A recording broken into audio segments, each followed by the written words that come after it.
Lisa. And I'm Nick. And you're listening to It Takes Two, the podcast where two people take two movies with the same plot or premise and watch and discuss them. There we do. It's Christmas still, or is it Hanukkah? In this episode, we're covering off 2020's damn it, I've just forgotten. Love Lights Hanukkah and 2021's My Christmas Family Tree. Yep. Both movies about DNA. Yeah, so they're both about women who love Christmas, and her mother died, and she did a DNA test just before Christmas, and then she finds out that she has a family. Yeah. Who have also done a DNA test on the same platform, thankfully, and also live very close to her, and so she can spend Christmas with them, or in one case, Hanukkah. Well, actually, she does Christmas and Hanukkah with them. So in one of them, she finds out she's Jewish and has to learn all the Jewish family traditions and Hanukkah traditions, and the other one, she finds out she's Norwegian and has to learn some Norwegian Christmas traditions. Yes. I want to jump right in. Yep. Clear the way, it's a cannonball. In the deep end of the pool. Love Lights Hanukkah. Mm-hmm. Hanukkah. Okay. This movie would have been 100 times better and could have been an absolute classic if this one tiny thing had been changed in the story. Oh, in the story. Okay. In the story of the movie. Wow, so you think this would have been a good... Like, there's just a change in the story and this would have been a great movie? If her mother, yes, who was an Italian restaurant owner, yes, had died of a genetic, condition that can be passed hereditary, yeah, and that is the reason why she found out she was adopted, 100 times better movie. No, what are you talking about? I like that she grew up knowing she was adopted. Her mother told her from a young age that, she had wanted children and wanted to raise a child on her own and had to go the route of adoption, and she adopted her. I think that was positive. Why is that your negative with this movie? So this is the end of the podcast, folks. I know, genuinely, I don't understand why that's what you would change about it. So, the interesting fact, and this is from somebody who I used to live with, and I will keep their identity safe, Jewish people don't do DNA tests. Jewish people don't do DNA tests. Okay. There's a reason for that. So that was instantly I was like, this movie's a bit weird, because literally every single Jewish person I've ever spoken to was just like, I will never do a DNA test. Why? Maybe because they were prosecuted for being Jews at one point in history. Right. And basically having a database telling where all the Jewish people in the world are. Probably something Jewish people don't want. If you're Jewish and you have done a DNA test, please join our Discord and tell us why you did it. Yeah, But, the concept that she didn't know she was adopted, her mum dies of a genetic condition, she gets tested, finds out that it wasn't her real mother, is far more fascinating and far more big of a hook to the audience to find out where her real family is, than just let's do it for funsies. Oh, look, my family's Jewish. I'm just going to go to their deli. No, but she wasn't doing it for funsies, because she was... I guess to some extent it's... because she wasn't necessarily expecting anything out of it, but it was that she wanted to feel connected to something and she missed having family. And, her Christmas wish was that she gets a family for Christmas or whatever. I'm sorry, but that is such a shallow bullshit answer. I'm not jamming at you, I'm saying at the movie. Because she's very close to everybody who's been to the restaurant basically her entire life, because she's basically taken over... Yeah, but they're all going off to their families for stuff. Her best friend isn't. Her best friend is literally, at the drop of a hat, arrives constantly throughout the movie. She's like, I'm going to go see my... you thought they were flatmates at one point. Yeah, that's true. Yeah, but that was... The thing was that, wasn't her... No, hang on. The movies are so similar, they're so similar. Getting confused? No, it's the other one that I thought was a flatmate. Oh, was the other one? It's in My Christmas Family Tree that I thought she was a flatmate, because she was like, oh, I'm going to go spend Christmas with my family. And then I was like... Interesting little point there. Mm. Both of the friends are people of color. Are ethnically ambiguous. Yes. Yeah, I did think that, and I looked up where the actresses are from. So they're both Canadian actresses. The best friend in Love Lights Hanukkah is played by Brandy Alexander, who's Canadian, and she's of mixed Filipino, European, and African heritage. And in My Christmas Family Tree, the best friend is played by Adila Dasani, and she's also Canadian, and she's of Indian and African descent. So, they have both have ethnically ambiguous best friends, which is a plot point in My Christmas Family Tree, because she also does the DNA test. She was doing the DNA test as well because she wanted to find out what, because she was like, oh, I thought I'd be really, Western Asia or whatever, and then she was like, I was less than I expected, and I had some of this, and I had Brazil in my DNA and stuff. So, it's a plot point that her friend doesn't know what her ethnic background is. Do you want to talk about the biggest issue with that movie? The movie you thought was the same movie as the other movie we watched? I mean, they're very similar movies. Which one do you think? What's your biggest issue with that one? Okay, I totally disagree with your biggest issue with the first movie. So this is interesting. So, the biggest issue with My Christmas Family Tree. Mm-hmm. So, turns out her dad was stationed during the war. I don't know which war. It would have been the Gulf War. It was 1990. So he was in the Gulf War. Was in a relationship, a short-term relationship with a lady named Patricia, and everyone called her Trish, and he called her Patty. No, she called her. He called her Trish, and then later in life she's Patty. And at one point she was in Providence, but she lives in New York, and there's this big thing about but the company. This made-up bullshit company who's done this girl's DNA test, Vanessa Hall's DNA test, rings her a couple of days after she connects with her, in air quotes here, father, and is like, oh, sorry, we screwed up your results. Yeah. And then multiple times goes back and forth where she's hiding in their massive McMansion somewhere in upstate New York. In Connecticut. What are you talking about? It's a different state. Is it? I thought it was upstate New York. No, okay. They literally say it's Connecticut. I wasn't paying attention. Which makes sense because he met her mother in Rhode Island. Right. Which is closer to Connecticut than New York. But they just drove to New York, instantly. Anyway. Where was I going? Train back on the tracks.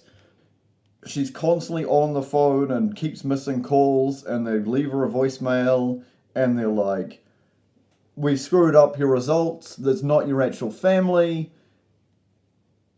And then the movie ends. Mm-hmm.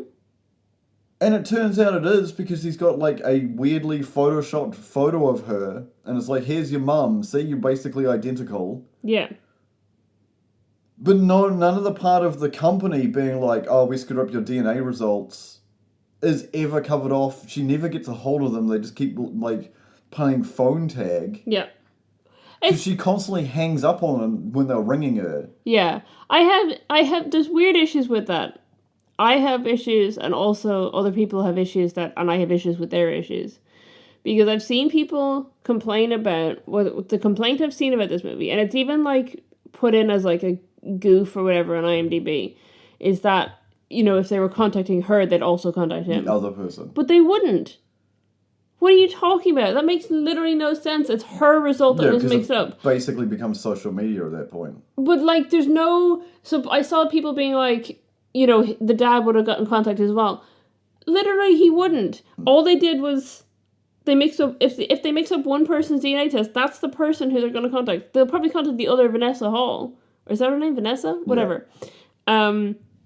But on what planet would they go through her DNA matches and start contacting all of her DNA matches?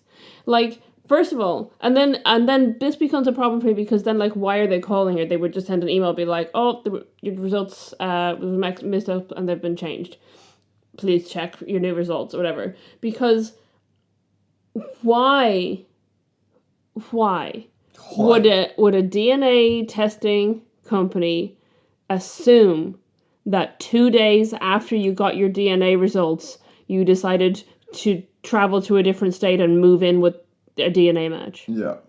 Because that is not a thing that people do. It is in both of these movies. Correct. But that's not a normal human behavior. And there's no reason. These are holiday movies. None of the behavior is normal. I know, but I'm saying that, like, there's no reason for the DNA company to be calling her with such urgency, because on their end, it's like, oh, a mix-up. We just send an email to say, sorry, your results have been corrected. Like, they're not, like, why would they assume that she's gone off and met one of her DNA matches and is now living with them? Like, you wouldn't be calling, like, oh my god, I'm so sorry, we mixed it up. Like, they wouldn't. They just wouldn't. It would be like a notification on the app or an email. Here's my other point. Talking of what you said. Yeah. By the way, Connecticut does border New York State. I'm not an American. And then Rhode Island is on the other side of Connecticut, so it makes sense. I'm not an American. Yeah. You're not an American. Wow. I want to talk directly to our American listeners. Mm-hmm. Of which there are many. I was going to say several. I think there's quite a few. Are people that obsessed with Christmas ornaments where you're from? Actually, no, this is an international comment. Okay. Because it is in Love Likes Hanukkah and My Christmas Family Tree. Yeah. They are borderline go to prison, like get looked at through a small hole level of obsessed with Christmas decorations. I mean, there definitely are people of that level in the world. I've been to many Christmas shops. We have one in Wellington that we've been to, and that is tiny. You've seen, that shop and how crazy Christmassy it is. Yes.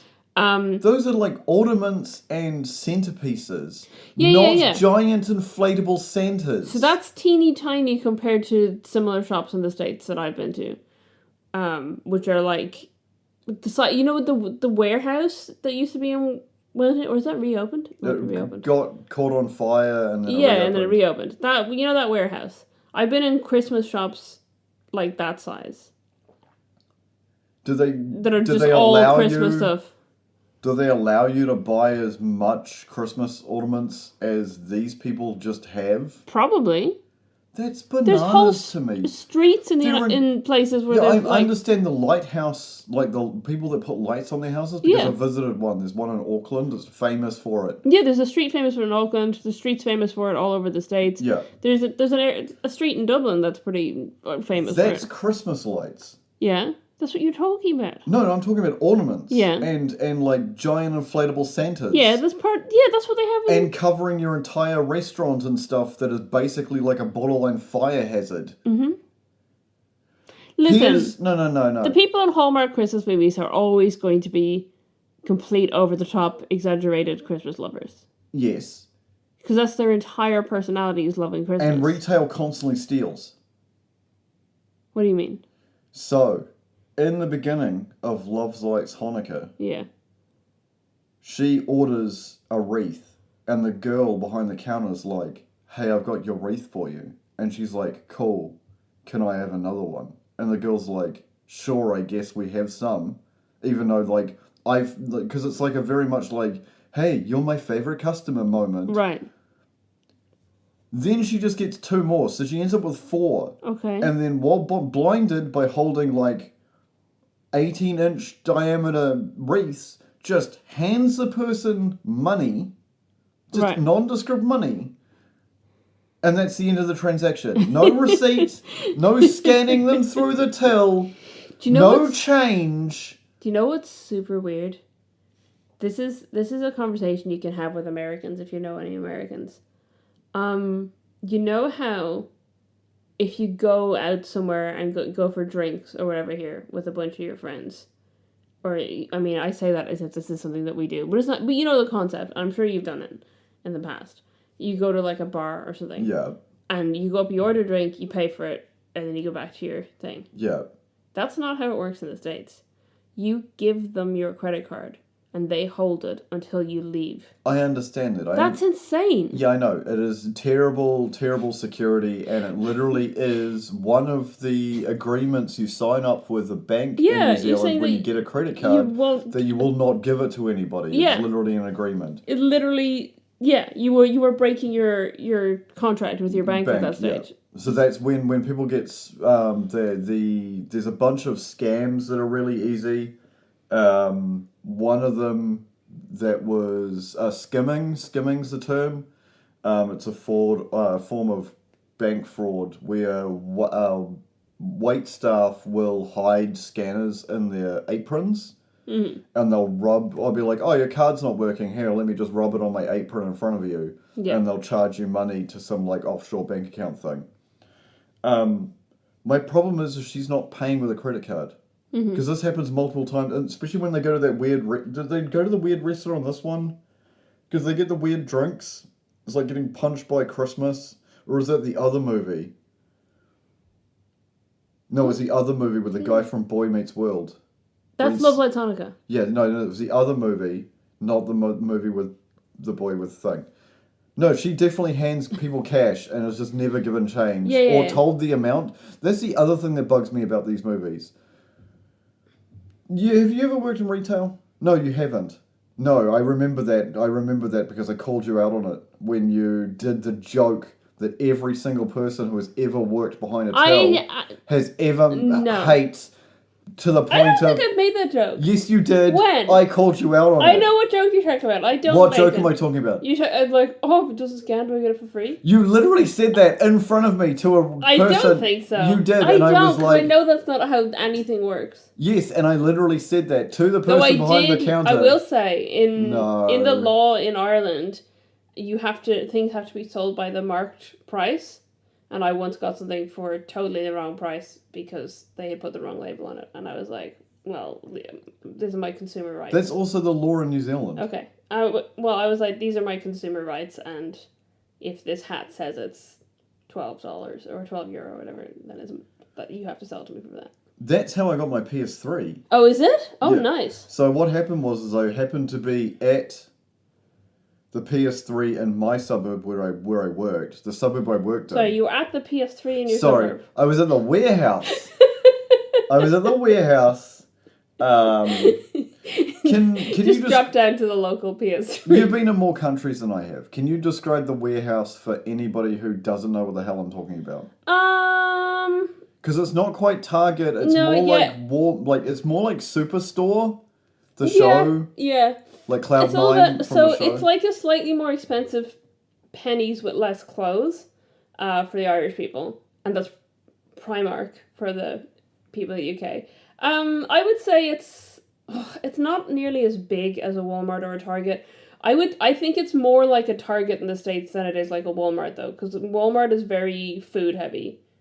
And then it's got everything else as well, but it is. You know the warehouse are now carrying groceries, right? Yeah, no, I know they are. Target also carry groceries. Right. But like in like a small section, whereas Walmart has like massive.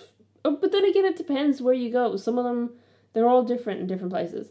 But I feel like it's more like an American Target than. And the reason for the Americans, the reason I'm specifying American Target is that there is a Target here, but it's just furniture. Right. There's a Target in Wellington and it only sells furniture, right? Yeah, I don't know. I've never been there. Yeah, so that's confusing to me because that's not what I know Target as. But yeah, Target is just like a mix of things. Yeah, because the warehouse has video games, movies, like CDs, computer stuff. It has got a clothes section, but it's a small clothes section. Yeah, it's got a lot of kind of like homeware stuff. Groceries, toys, home like cookware stuff. It's got like outdoor fishing things. Yeah. It's a real like mixed bag of stuff, and it has the same kind of feel as a Target, but it's smaller. Even the big one here was smaller than probably the smallest Target I've been in the States. Anyway, back on track. I mean, Kmart is international, and Kmart doesn't have food though. Yeah, true. Warehouse and Kmart are similar though, but it does have like a small food. But warehouse food is always just like a handful of shelves. Yeah, and not refrigerated or frozen stuff. No. So they are doing grocery now. So they started doing refrigerated and frozen stuff. Okay. So anyway, I'm at the warehouse. I go to buy a PS3 because I didn't have one at the time. Didn't even have a TV up to a certain point, just because I was never home. I didn't have a TV till we moved in together. Yeah, you had a laptop though. That's true. This was before laptops. No, I had a laptop. Before laptops? No, I had a laptop. Sorry, was this in the 50s? Like, what? No, sorry, there was a point in time where I didn't have a laptop. Okay. So it was definitely laptops in the 90s. Yeah, I had a laptop at the time. Okay, so I got a TV, didn't have a PS3, went and bought a PS3. Went to try and buy a PS3. There was a big sign that said, like, buy a PS3, get 5 free games with it. Okay. They had sold out of PS3s. I asked the person behind the counter, do they have any PS3s in Petone, which is the other suburb that I was going to? Yeah. Where I lived at the time. And they were like, yes, they've got them in stock here. I've just checked it on the computer. And I'm like, cool, can I get the receipt for this deal? Right. So I can just walk up and go, I want this, please, and scan it. Yeah. The thing. So the girl prints out the thing. Yeah. And she put the wrong price on it? No. I then go to Petone. I go into the warehouse and I'm like, hey, I would like this thing, and hand them the receipt. Mm-hmm. And they scan it and go, I have no idea what this is. It's not on our system. Okay. I'm like, okay, that's confusing. So I get the person behind who was the manager, the department manager there, to ring the Lower Hutt store. Yeah. Lower Hutt store, and they're like, hey, can you go look at the sign? This guy wants to buy this product, and I don't know what it is. It's confusing because Petone's in Lower Hutt. The different warehouses. Yeah, okay. There's enough distance between them. And they're like, oh, cool, the deal's actually expired. Oh, okay. And they're like, all right, how much was it? Blah, blah, blah. We'll just give them the deal. Yeah.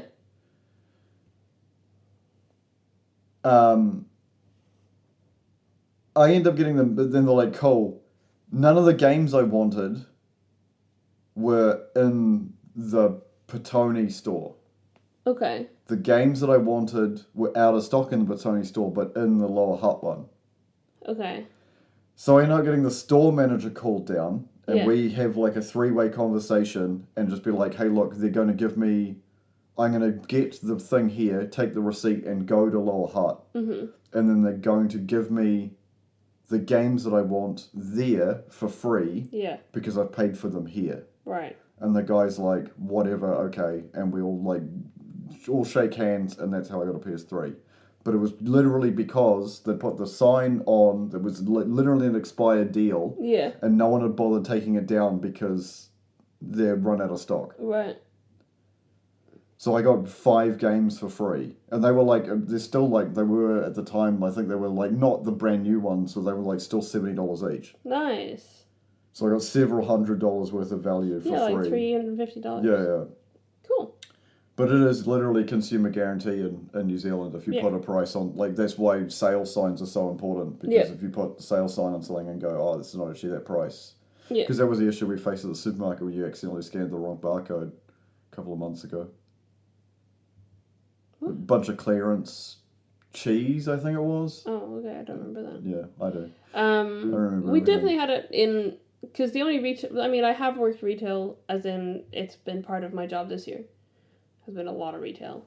And it did happen there that there was something that was mispriced. And did someone say the joke, Lisa? No, it was mispriced, so we had to give it to them for the lower price. Oh, right.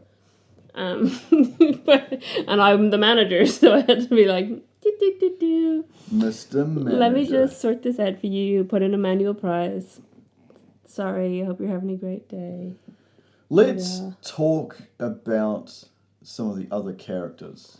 Okay. I mean, we can probably get to what I think the biggest issue let's go. We'll Love Lights Hanukkah is. No, I mean, it's about one of the other characters. Okay. I think. So you were saying you think Love Lights Hanukkah would have been a much better movie if for some reason if she didn't know she was adopted growing up and then her mother had a genetic disease that she didn't have. And that's why she got tested, and that's why she came up with a DNA test showing that she was adopted, and also she had family in the area. Right. I think Love Lights Hanukkah would have been a much, much better movie if the love interest was not played by Ben Savage. Or if Ben Savage wasn't directed to do a terrible Kevin James impression for the entire movie. That's fair. Because, like, what is he doing? Like, the rest of them, there's actually decent acting from some of the other characters. And I'm pretty sure he got the role. Yeah.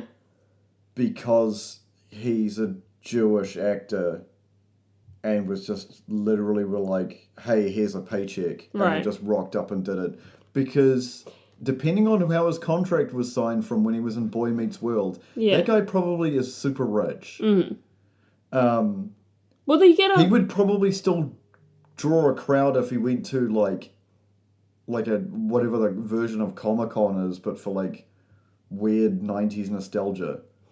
Yeah, I don't think I've seen him in anything other than Boy Meets World before this. So I don't know if I can comment on his acting overall. It felt to me like bad direction. Yeah. Like, it felt like he was being directed to act as goofy comic relief, which is not really what you want love interest to be in a movie like this. Yeah, that's fair. Like, I thought the love interest in the other movie, fantastic. You know, he did the job. He was, you know, because they were both doing the same kind of role, that they were, you know, family friend of the family that she's getting to know as her new family, who, you know, who's known the kids since they were born or whatever, and is really close with them, but not actually related. And, you know, kind of offers her... That is also, like, the weirdest... They just, like, copy-paste the script. Yeah, literally 1 year later. Yeah, because he's literally like, oh, your dad and my dad were, like, war buddies. Yeah. And then my family are all dead. And that's why I live with your family. He doesn't live with her family. It's just but he spends Christmas with them. And he's a lawyer. Yeah. What does Ben Savage do? He's a food critic. Oh, that's right. He's a food critic. And she hates him because he said her lasagna was predictable. Yeah, so he came to her restaurant the week after her mother died and criticized her lasagna, and then she literally brings it up about 50 times throughout the movie. But also he takes one look at her and is like, I'm in love with this woman, with having absolutely no development, and then just is the same for the whole rest of the movie. Whereas in the other one, like, they actually get to know each other. It feels a lot more organic in My Christmas Family Tree. The weird Jewish deli is making latkes, but they're like fusion, and he's like commenting on it. Oh yeah, his whole thing, the brother, right? Her half. No, it is her brother, right? Uh-huh. Her half brother is what? Is like making latkes the entire time. Yeah, true. But I was gonna say that Ben Savage's character, the food critic, his entire shtick that he gives is that he loves weird fusion food, and he wants to go and travel Europe and write a book about weird fusion food. But then, like, he says that, and you're like, that's a weird thing. And then he, like, shows her examples, and you're like, no, that's really weird fusion. Those are not cuisines that go together at all. Yeah, because he was trying to get him to put salsa and guacamole on latkes. Yeah, and it's like, it just doesn't. The food he chooses doesn't make any sense. Okay, I just think in terms of that stuff, he should have gone in one or the other direction and not mix them both up. As in, either he should have been a serious food critic who everyone respects, and therefore she was trying to get into his food critic good books, or he should have been into this weird niche of fusion food. Because you can't, if he only loves this weird niche of fusion food, then yeah, he's going to give lasagna a bad review. He's like, why haven't you put noodles in, like, why haven't you put, like, soy sauce and tofu in your lasagna, or, you know what I mean? Like, where's the fusion? It's like, if you only love fusion food, don't critique an Italian restaurant for making Italian food. Yeah. So either he should have been Italian. Like, yeah, but either he should have been, you know, full Anton Ego from Ratatouille, super serious food critic. Raccacoonie. Yeah, from Raccacoonie. Or he should have been this quirky guy who loves fusion food and they bond over food stuff. You know what I mean? Yeah. It didn't make sense for him to be both. My brain my brain went, oh, like the guy from Swarm. I don't know what that is. It's a Love, Death, Robots episode where they go into like the giant space ant nest. And I was like, there's no food critic in, What in are the you episode talking Swarm. about? Exactly. It's either he's the guy from Ratatouille or he's the doctor from Swarm. No. Yeah. Anyway, my whole point was, it doesn't. I don't know if he's just a bad actor, but it felt like the direction he was given was you need to be James. Yeah, you need to be Kevin James' goofy side character. Yeah. And it's like that's what the brother maybe could have been. Yeah, yeah. You know, it didn't make sense for that to be the love interest. Yeah, because it would have been far more interesting, far more memorable if the brother was like trying to make all this weird fusion food. Yeah. And then giving it to the food critic and him being like, bro, like, what, like, I'm not eating this shit. Like, we have made this movie better already. Yeah. If the brother was into weird, quirky fusion stuff, yeah. and their friendship was around him, like, trying to get their food critic friend to eat his weird fusion food. Yeah. Great. And also, him not be savage. A serious, or, you know, it's just, here's the thing. And the whole thing is there's such a strain on, okay, so here's the other thing. Mm-hmm. She's just given up from adoption. Yeah. And she's half Greek, Italian, Jewish. Isn't that what her results come back as? She's like Greek, Italian, Jewish? I think it was just Italian Jewish. I think she was oh no, maybe it was Greek and Italian Jewish. What I didn't get was that like she was adopted and her mother was Italian American. And she was like, when she was getting her mother is Jewish. There's no. Her adoptive mother, her mother who she grew up with. Oh my god, you would have made it better. What? If her mother was African American. Why? African American Italian. Okay. Anyway, what I was saying was, so she was raised by an Italian American. Sorry, I'm just thinking about it. Oh my god, can I finish my sentence? Yeah, go. She was raised by an Italian-American woman who owns a restaurant and makes Italian food. And when she was getting her DNA test, she was like, oh, I can just imagine what my family is like. They've got a beach home in Lake Como, or they live in Sicily, and it was like, she only named places in Italy. And I was like, you understand how adoption works, right? And just because your adoptive mother was Italian-American doesn't mean your birth family was Italian? Like, why can you not conceptualize your family being anything but Italian? And then for it to be true made no sense to me. That, like, yeah, I get that the surprise was, whoa, she's half Jewish and she gets to learn all these Jewish traditions or whatever. But she still actually was Italian. Her father was named Giorgio and lives in Italy. That's right. So, like... And he's not an actor. No, he's like that's a whole rabbit hole I went down. He's not an actor. We'll get into that. He's a writer-director from Italy, who had a baby with Susan Sarandon in the 80s? Is that right? I don't know. You've probably taken a million notes on it. I haven't taken a million notes, but I've definitely taken at least one note. I think it was... Can you tell, folks, which movie was more irritating? Yeah, Why did the kids all look weird in the other one? Let me say, the younger daughter was incredibly well cast because she looked exactly like the stepmom. Yeah. She looked just like her. I don't know. I mean, I thought they had a more normal reaction than the niece and nephew in Love Lies Hanukkah. Because the sisters' family in Love Lies Hanukkah were like, it was like a set of cardboard cutouts. And the kids were like, just like bland, personality-less. And then they're like, we have an auntie. And she's like, oh my god, I'm someone's auntie. And that's like the whole thing. Whereas in My Christmas Family Tree, she, you know, the dad invites her to go stay with the family, and the family, you know, and his wife is really supportive, but the kids are like, what do you mean we have an adult sister from a relationship you had before you met mom that you never told us about? Like, how is she our sister? How did we never heard about this? You know, et cetera, et cetera. And then you get, like, the awkward teen year of, like, I'm trying to become a woman, and then you get the same with the younger brother who's like, I'm awkward. Yeah, I and then like... the little girl is not acting at all, and I rewinded the movie. It's a great moment. I think that's perfect. Expression. I think that's exactly how a kid would react. She looked like disgusted that they were kissing at the end of the movie. I felt like the kids made more sense in that movie. Their reactions made more sense because you would have to have an adjustment period. Yeah. And she gets to know them all, and they all, by the end of it, they're like, "Oh, we love her." But there's also a very funny moment where she's with the brother, and she's kind of bonding with him, and it's going well. And then she's like, "I always wanted a little brother," and he was like, "Yeah, I want a brother too. I already have 2 sisters. Yeah. I don't need a 3rd sister."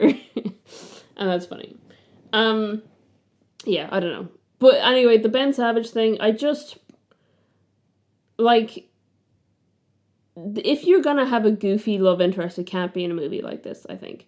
I think there's a place for goofy love interests in Hallmark Christmas movies as a whole, but the fact that in both of these movies, part of that person's role was to kind of be emotional support while she's dealing with the family situation, the guy in the other movie did it much better. Yeah, the whole, I'm driving you up so we can have this, whole long conversation in the car for possibly several hours.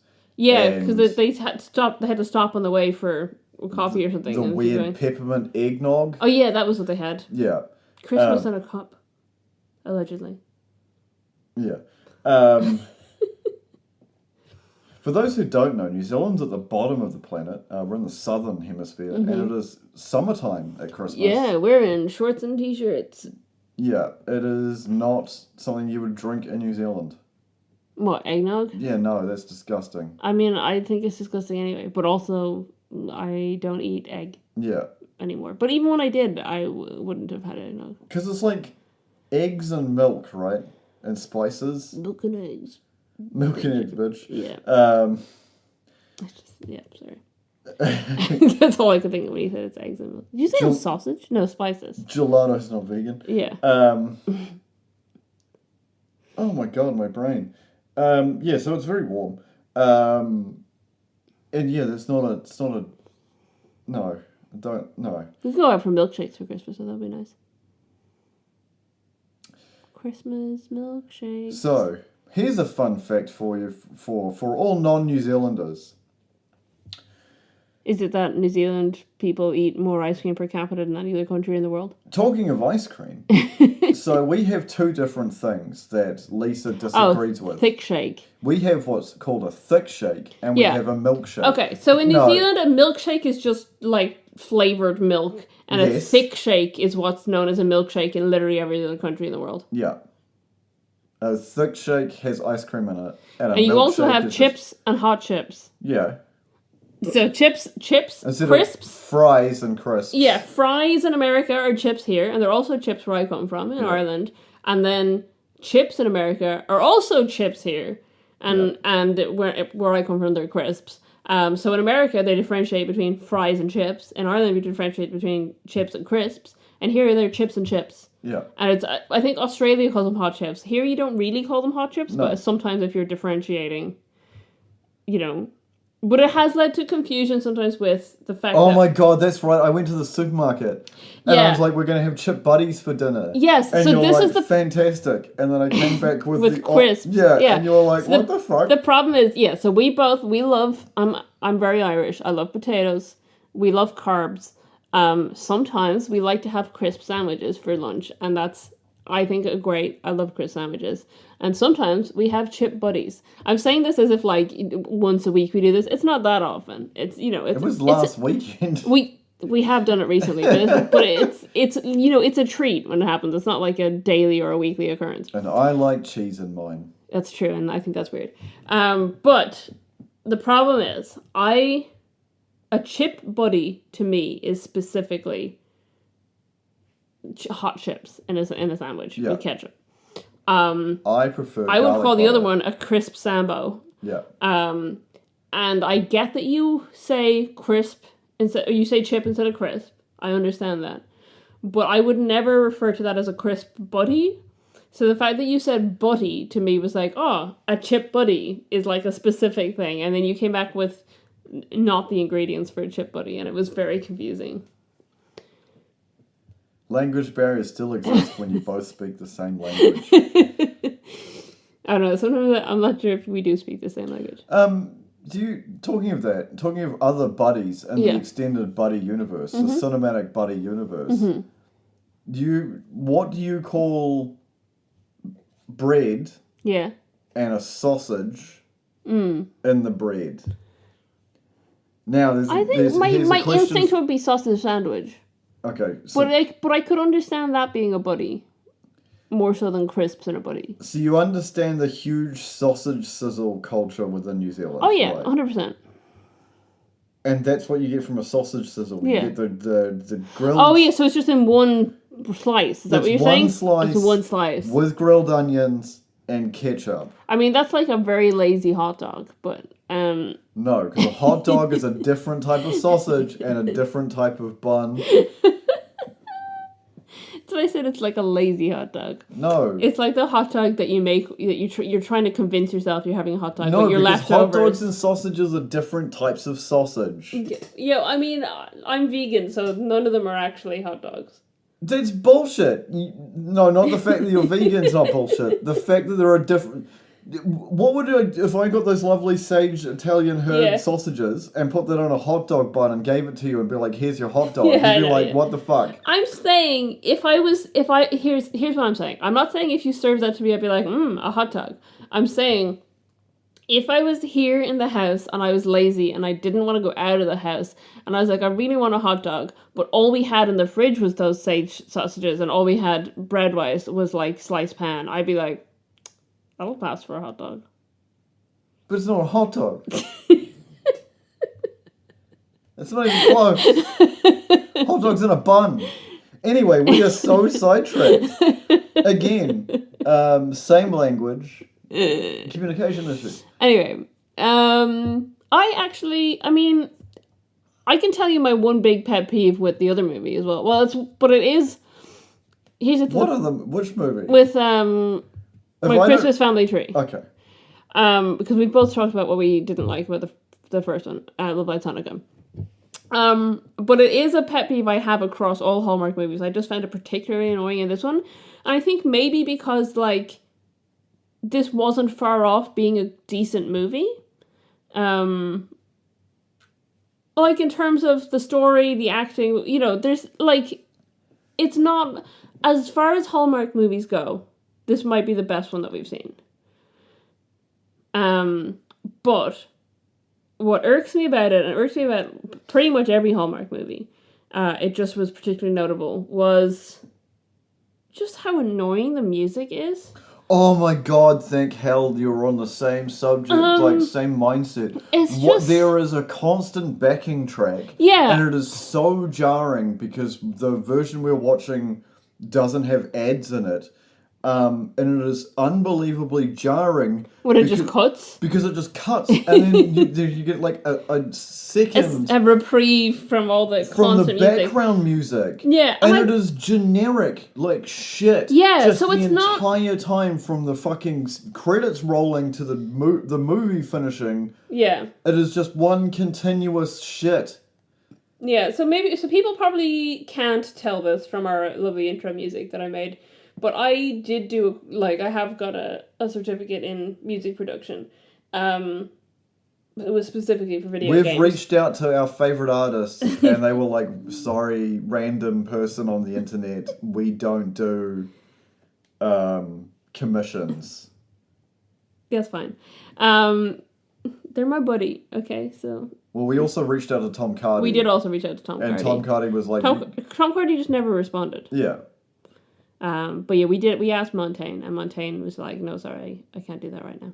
Anyway, Tessa Violet's friends with you and messaged you the other day. She's not friends with me. You were having a private DM with Tessa Violet. I saw it. Yeah, she sent me a voice note. That was cool. Yeah. Anyway. And then never answered you when you gave her an answer. Yeah, she asked me a question in a voice note, and then she just didn't answer. I'm sure she will. Anyway. The point, I don't know. So the point where I was like, where was I even going with this? So I do have some amount of academic knowledge and education around this, and it is very much like, and I mean, I don't know if this is what they do or if they have they do one of two things, would be my guess. Either they have a library of stock music and they just take whatever stock music they think is like, cool, this is Christmassy. I know what it is. Or they have a couple of staff composers who are just told to mass produce. I figured it out. What? So you know, because you were a big fan of the Sims games. Yeah. And you know the concept of the art goblin. Yeah, that's basically what I'm thinking. That's what I'm thinking about these music composers. They're composers, they're just music goblins. So they live in the basement of Hallmark and they've been bricked in. They just turn it out, but the problem is that it's not personalized to the scene or the movie, or what's happening on screen. It's not like composed to it, which is like a lot of really great composers like will have the movie there and compose to it. Yeah. Or you get directors like Edgar Wright who will have the music and choreograph the scene to the music. Yeah. And both of those work, and this is just not that. And also the mixing was way off, especially in My Christmas Family Tree. The mixing was so off that like sometimes I couldn't understand the dialogue because the music was just playing louder than it. Yeah.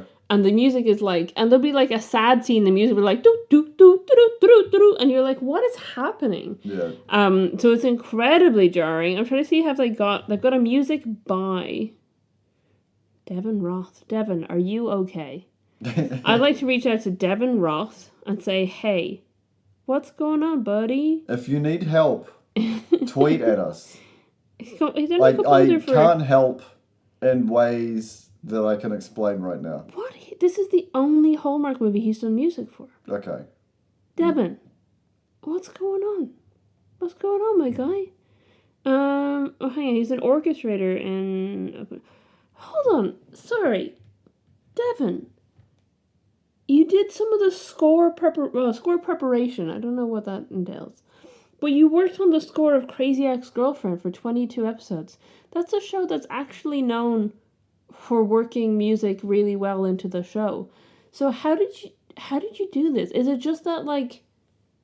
No, because it's the composition is not suited to the movie. So it's not even that like he's composed it and someone's just chucked it in there willy-nilly. Because there's not even like music that makes sense for the scenes. It must be that. So either this guy has just gone off that he's like, this is a cry for help. Or, more likely, because it's across all the Hallmark movies, they must just get them to churn out a bunch of generic music with no direction, except like make it Christmassy or whatever, and then just chuck it into whatever scene they want to. There's just no consistency to it, and it doesn't make any sense. There's no, like, theme. There's no, like, this is the theme for this character, or this is the theme for this, emotion, or whatever. There's nothing that, like, matches things. There's no, like, peaks and swells. Like, it's just constant barrage of noise laid over the dialogue. And there's no gaps. There's no, like, moments where it's quiet. I just don't understand. I don't understand what they're doing with music in Hallmark movies. As a whole, but I felt like it was, for some reason, just, like, particularly bad in My Christmas Family Tree. It really annoyed me. And I think that if they had scored it properly, it would have been, like, a decent movie. You know what I mean? Which movie? My Christmas Family Tree. I have to disagree. Why? The massive plot hole of the DNA company. Yeah, the DNA stuff is bullshit. The fact that, like, if she just doesn't know her own mother, and, like, the fact that she had no... She was 9 when that woman died. Yeah, I understand that.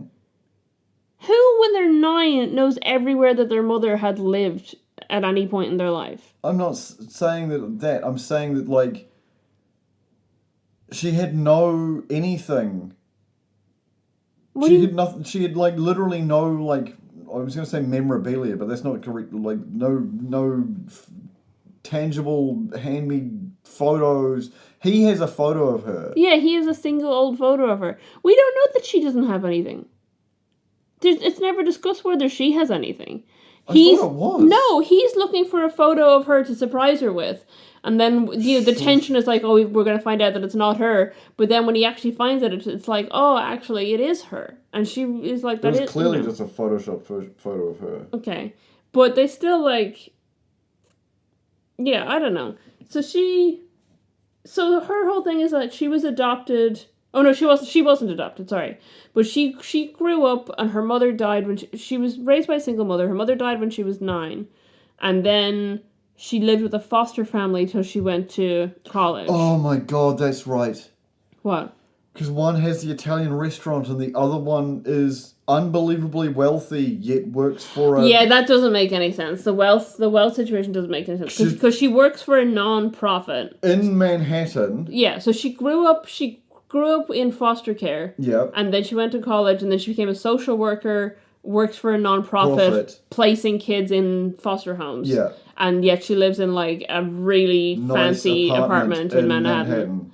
Yeah, that makes no sense. You're right, that does make no sense. But, yeah. It would still need to be tidied up. I thought the acting was better, though, and I thought the relationships made more sense. The dad was a bit of a weird character. He felt like he was the kind of goofy one in this one, but like it kind of makes more sense for the dad to be a bit of a goof than... It's also the fact that like he's far closer than Chris with the romantic interest in that movie than he gets to his daughter. Because there's a point in time where he just asks Chris straight to his face, he's like, what are your intentions with my daughter? And then he's like, No, that's in the other one she asks. No, it's not. What are your intentions with my daughter? No, it's not. No, he says to him... So the guy says, no, the other one is the what are your intentions with my daughter one. And then in that one, it's, he's talking about the other kid who wants to date his teenage daughter, right? No, he's not. And then Chris comes in and he's, because he says that he can't see it as other, what is the phrase he uses? He has like a particular phrase. Young suitor for my daughter. Yeah. So he's talking about the guy that his teenage daughter wants to be dating and was talking about as a young suitor, and the guy's like, well, if you keep calling him young suitors, then you're clearly not ready for her to be dating. Yeah. And then when he goes to the dad and is like, I think I like, so and so, he's just like, are you saying you're a young suitor for my daughter? And he's like, I guess so. And then he's like, oh, that's great. It's the other one where she starts to ask Ben Savage something, and he's like, oh, you're going to ask what my intentions are with your daughter? And she's like, that's not what I was going to say. Right? No. But okay. I think you're like smushing memories together about these movies. But that's fine. They're very similar movies. Yeah. But I remember yelling... By the way, the biological mother... Oh my god, don't... No. Yeah, continue. Hang on, what do you mean? Just there's that scene. No, you continue. What scene? I'll let you go first. Can you just tell me what you're talking about? When the mother realizes in Love's Lights Hanukkah that the daughter is her daughter, she just like has this moment where the camera is just focused on her and it just like zooms slightly into her face and she has this like concerned look of realization on her face. Yeah. And then it's just like, I don't want to talk about this here. Stands up, walks out of the room, stares off camera, and then walks back and then tells the exact same contents of the room, the whole fucking story. Right. Not several days later, or hours later, or taking people aside to be like, it's just like, here's my dirty laundry. Yeah. Your mother gave up her child. I was an unwed mother and gave up my... I think it makes sense that she needed a moment. Because I think obviously she was thinking she needed to tell her kids and she needed to talk to her year one separately. And then I think she obviously went, actually, I can just tell them. It doesn't make sense for Ben Savage to be there for that moment.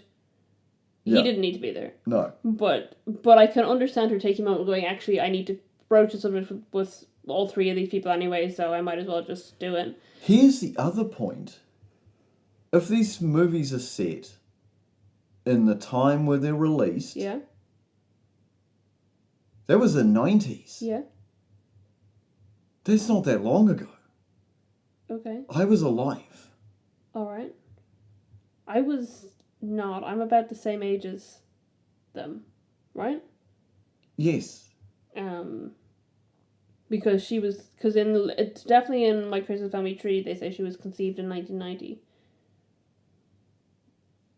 So she's my age. Yeah. I can't remember how old the lady is in the other one. Which other one? Love Light Hanukkah, what do you mean? Which other one? There's 2 movies. There's only 2 movies. Why do you keep... Earlier on I said the other movie, you're like, there's another movie. There's only 2 of them. There's 2 movies.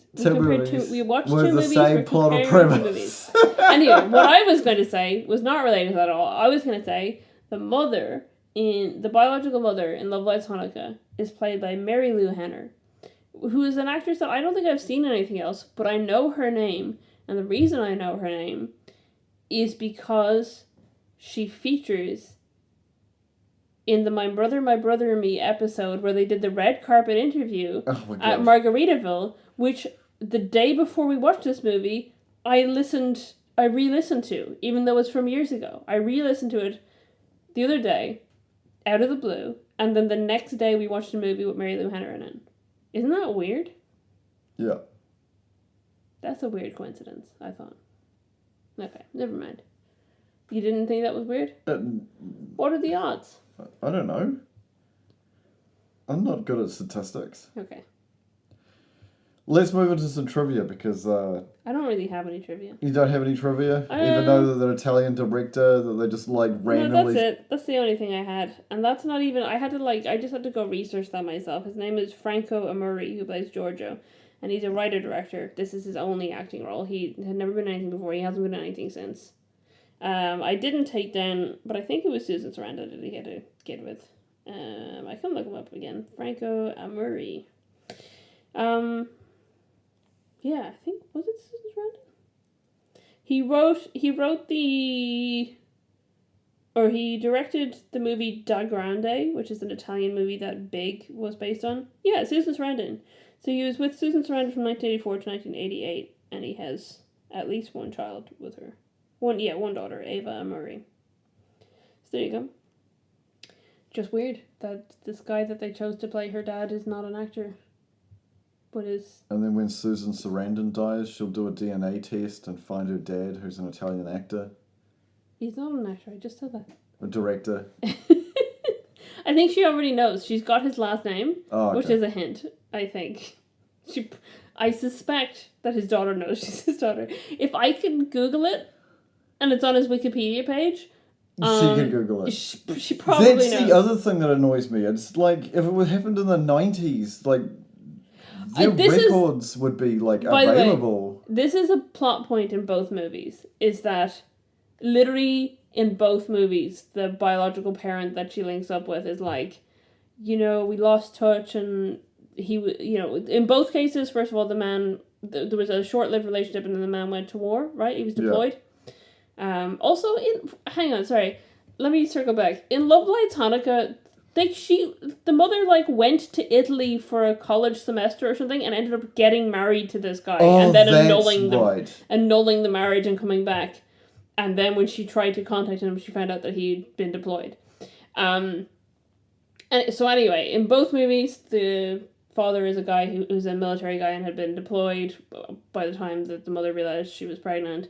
But also, it's a plot point in both that the biological parent that she actually links up with is like, I tried to find them, I tried to call them, I tried writing letters, but, it was in the 90s and we didn't have the technology back then. We didn't have social media, we didn't have smartphones, and it was so easy to lose track of people. And that's literally the main plot of both movies, is that they were conceived in the 90s and therefore it was impossible to find these people. Yeah. Horseshit. Yeah, I can tell you, it was so easy to find people in the United States in the 90s. Yeah. I, once, it might have been early 2000s though, but it was, I think it was early 2000s when I was looking at it, but, I just got an AOL disc and was able to look up records. I was like, do I say this? It doesn't matter. We were in Florida, and my dad had recently been in touch with his mother, and he told her that we were going to Florida. They have not been in a lot of contact before that point. And she was like, "Oh, are you seeing your father?" And then we were like, "What?" So that was how we found out that my grandfather lived in Florida, and I was able to find records of their divorce and his second marriage in like under 5 minutes as like a 10-year-old on the internet. Yeah. In the early 2000s. That's pretty much the point where I was saying. Like, so it definitely wasn't totally impossible. But I suppose in 1991, if that's the year that you're looking, 1990 or 1991, it would have been a lot more difficult. Internet did exist, it just wasn't widespread. But they had like golden pages and shit. But the problem is, in my Christmas family tree, the reason he couldn't find her... For those who can't see Lisa, which should be everybody, she was doing the Pan's Labyrinth. I did just do the pale man. Pale man hands across her eyes. For no reason. It was just pure frustration as I remembered something else about these movies. In my Christmas family tree, the real reason the dad doesn't find the mom is because he couldn't work out that the name Trish was short for Patricia, and he only looked in Providence in Rhode Island. And that was the whole thing. So he knew her name was Trish Hall. He didn't put two and two together to realize Trish was short for Patricia, and she's Patricia Hall. To the point that, and he still hasn't put this together, by the way, in the context of the movie. Until, like, he got the photo of her end? So he... When she says her mom's name is Patty, because he's like, Trish, and she's like, oh, Patty. And he's like, what? And then when he's talking to the love interest, Chris, he's like, she didn't know her mom lived in Providence, and she thinks her mom's name was Patty, not Trish. And it's like, they're both short for Patricia. Are you insane? Yeah. Like, a 2-year-old could work that out. What are you talking about?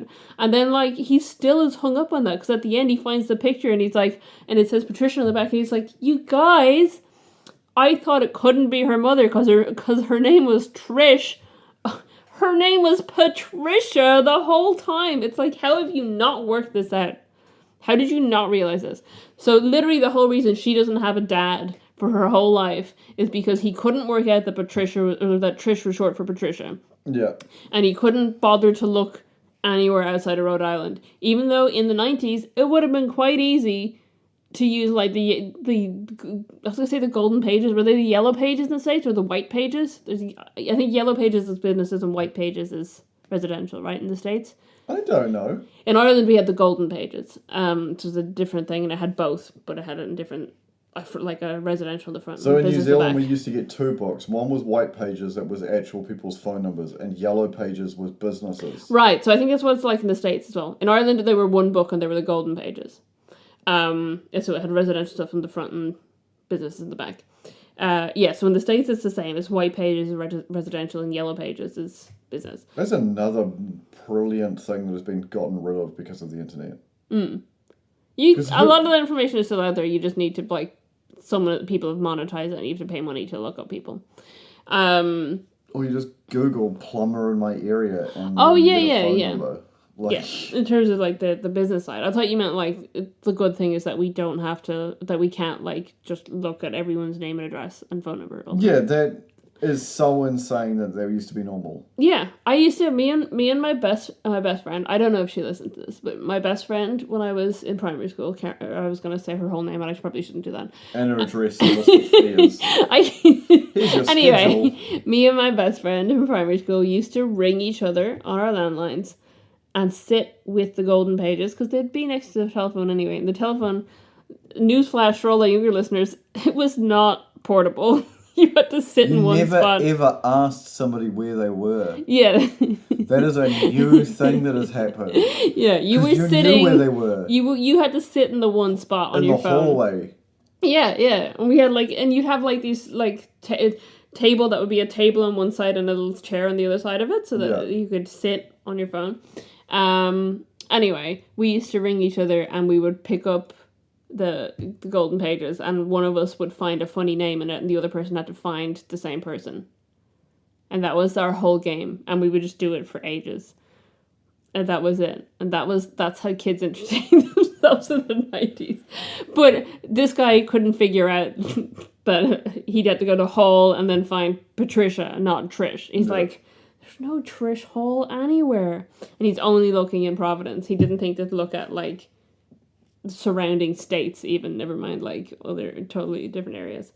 I can understand that by the time internet was widespread, he wasn't thinking, oh, I'm going to look up this lady back then, because he was, you know, he didn't know that he had a kid. Yeah. But she could have, if she died when her daughter was 9, that means she died in 2000. Definitely before 2000, you could have looked him up online. Yeah. And it was so easy. It was so easy back then because they weren't monetizing that shit yet. You could just look up anyone because the white pages were online. And you could look it up. And all of the American records were online. Like, marriage, not to mention the fact that he was divorce, in the military. Death. Yeah. You could literally look up his military record. Yeah. That would have been so easy. So dumb. Incredibly easy. Anyway. It's at the point where I am now uncomfortably sweaty. Because once again, it is Christmas in summer. Yeah, it's summer Christmas. Okay. Was there anything else you wanted to talk about these movies? No. I think I would have enjoyed Love Lights Hanukkah if it didn't have Ben Savage in it, if it had a better actor in his role. And I think I would have enjoyed the other one more if the music situation was improved and if there wasn't the weird shit around the phone call from the DNA place. Which is never resolved. It doesn't make any sense because why? Because here's the thing. Alright, from the perspective of the DNA test, here's the plot. She gets her DNA test results. She finds out that she's got a paternal match, her biological father. And then she finds out that her DNA was mixed up with another person with the same name, which doesn't make sense to begin with. Like, they go in on, like, batch numbers. They don't go in just under your name. That's not how it works. It is clear. It's because it's a made-up company. Yeah, so absolutely. Maybe it's... stupid. I was going to say a dodgy back alley business, but anyway. That her and her dad both happened to take tests on. If you've touched a penny, the government's got your DNA. Okay. What are you talking about? That's not how DNA companies work. Like, it's only going to give you matches of other people who've taken the same test. I know. It's not... The government has nothing to do with it. Anyway. Oh my god, it's a conspiracy joke from 90s. Okay. It's too hot, I don't care. And then... What's this piece of paper say? And can we keep doing the podcast? Yeah, I wanted to finish. And then... My shirt is sticky. Stop! We'll finish quicker if you stop interrupting me. Never. Anyway. So then they mix her up somehow, and then they send her a text being like, hey, this is urgent, but don't say what it is. And then they call her multiple times before they leave a voice message being like, hey, we accidentally swapped your DNA with someone else's DNA, and we're really sorry. And then that's it. She never goes back to check what changed in her results. She never, like, follows up with them to be like, how did this mix-up happen? And then it turns out that he is her father. So she did get the right results. So then why are they calling her to say they... And Chris is a lawyer, and they could sue them. Yeah. She'd finally be able to afford that apartment she lives in. It literally makes no sense. Oh, maybe she inherited it. Maybe the mother was rich. Maybe the mother was rich and she inherited the apartment. And that's why she can comfortably work for a non-profit, because she doesn't have to worry about money, because she has this apartment that she owns. How would a single unwed mother in the 90s be rich? Who lived in Rhode Island? Yeah, she moved from Rhode Island to New York. Yeah, you're right. It doesn't make any sense either. Did they ever say what the mother did? No. I don't think so. It's not like she was a restaurant owner. Yeah.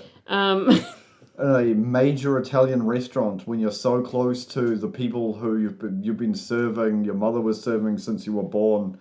Come to your weird Christmas, Hanukkah, last day of Hanukkah, Christmas dinner.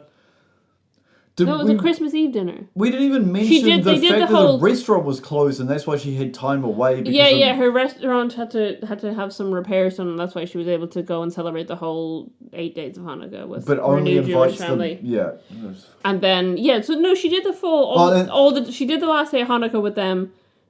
She did it at her place, but it was just her and the family.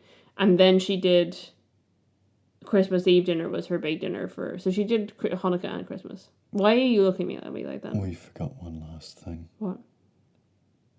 Ben Savage. I have talked about him at length, so I don't think I've forgotten about him. What was he planning? He was planning to move to Europe and do the book. Yeah. And then what has happened since? Since he met her, he's decided, I'm staying. And then they moved to Europe together. Yeah. What happened to the restaurant? Did you, you don't just, that's not how restaurant businesses work. That's not how... But she's just the owner. She can... Oh, she's just the owner and also the head chef. Yeah. People are allowed to take holidays, okay? Not hospitality. I worked for hospitality for 6.5 years. The business owner. No, because I could never afford it. Exactly. She was the business owner. You literally live paycheck to paycheck. She was the business owner. She didn't need to live paycheck to paycheck. She was the one making the profits. Oh, it was the 90s too. No, it wasn't. Not. No, it was 2000. 2020. Oh my God, these are movies are made around COVID. Yes. How are they open? Thanks for joining us. Why have an existential crisis? I've been Nick and she's been Lisa, and if you like what you heard or you've heard this before or you'll hear it in the future somehow from the past, everything is all in the past and you constantly hear from the past because that's how time works and also how the speed of sound works. You can find us in the show notes below where there's links to things including our RSS feed, our Discord, and our website, ittakes2.co.nz. Thank you for joining us for Christmas, holidays, Hanukkah, Kwanzaa. Ramadan is not... No, Ramadan's not happening right now. I don't know what other holidays there are. Yuletide... There we go. Yeah, thank you for joining us for Yuletide. We do have one last Christmas episode this year because we've got 3 December episodes. So that one will be more classic Christmas, not Hallmark. But it's been fun to do 2 Hallmark episodes this year and mix it up a little bit. Get some Hanukkah in there. It's not all that the Hallmark Christmas. Though there was a lot of Christmas in the Hanukkah movie. There was a ridiculous amount of Christmas stuff in the Hanukkah movie. For a movie called Love Lights Hanukkah, there was probably more Christmas than there was Hanukkah. A lot of dreidel collection. Yeah, she did have a dreidel collection. The Biomom. Really expensive ones. Yeah, that was kind of cool. That's a cool, quirk of the character. She got a background. She's got a dreidel collection. Also, in both movies, the lady who's just been introduced to the family buys, really expensive personal gifts for everyone. I'm telling you, money in these universes doesn't make sense. Bye, everybody. Bye. And happy Christmas. And we'll see you again I think actually our next episode's shortly after Christmas. It's an end of December one. But it's still a Christmas episode, so we'll see you then.